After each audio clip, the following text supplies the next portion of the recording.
अस्सलाम वालेकुम दोस्तों, AIB 20 का एग्ज़ाम जो कि 13 नवंबर को हो चुका है, जिसमें मैंने भी अपीयर किया था। गाइज़ मैं पेपर देख के बहुत शॉक हो गई थी क्योंकि ऐसा लॉजिक फुल क्वेश्चंस आए थे जिसे बुक से ढूंढना तो मुश्किल ही नहीं, नामुमकिन था। और इस बार के पेपर ने एक बात समझा दी कि AIB में जीत उसी की होती है जो सिर्फ आंसर नहीं लॉजिक यूज़ करता है। AIB 20 का जो ये पेपर था वो एक ऐसा पेपर था जो दिखने में तो सिंपल दिख रहा था लेकिन उतना ही डेंजरस था। आज हम AIB 20 के असली MCQs को एक एक करके डिकोड करेंगे, जैसे एक लॉयर अपने केस को इन्वेस्टिगेट करता है। हर क्वेश्चन में चैलेंज है और हर ऑप्शन में क्लू है और सही आंसर एक फाइनल जजमेंट होता है। तो तैयार हो जाओ क्योंकि ये सिर्फ पेपर सॉल्विंग नहीं, ये AIB 20 की लीगल वॉर है। अगर आप AIB 21 में टॉप करना चाहते हैं तो ये एनालिसिस मिस मत करना। वीडियो स्टार्ट करने से पहले जिन्होंने हमारे चैनल को सब्सक्राइब, लाइक, शेयर, कमेंट नहीं किया है वो जाके सबसे पहले सब्सक्राइब कर लें और वीडियो अगर अच्छी लगे तो जाके लाइक करें, शेयर करें, कमेंट करें।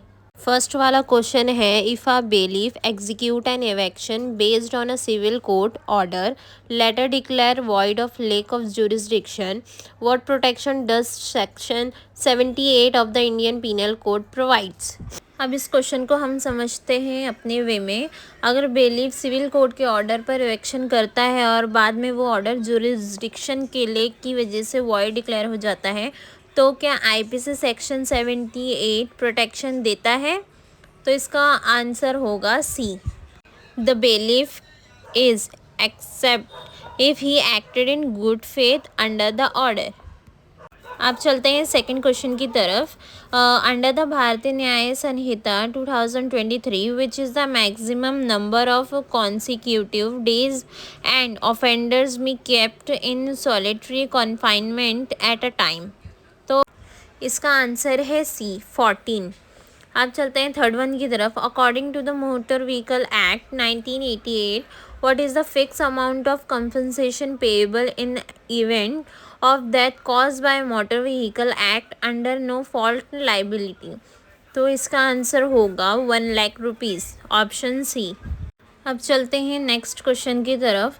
Given below are two statement, one labelled as assertion and the other reason. Assertion जो है, an employ can be deem to be in continuous service for 1 year only if he has worked for 365 days in the preceding 12 months without any interruptions. अब reason जो है, under the payment of gratuity act 1972 continuous service में also include periods of interruption due to sickness, accident, leave, lay off, strike और lockout not caused by the employee's fault. In the text of the above assertion and reason under the payment of gratuity act 1972 which one of the following is correct? So guys इसमें मैं थोड़ा confuse हो गई थी कि option A and D में से कौन सा परफेक्ट है। तो अगर आपको इसका आंसर मालूम है तो मुझे आप कमेंट करके बताएं। टेक केयर, अल्लाह हाफिज़, मिलते हैं नेक्स्ट वीडियो में।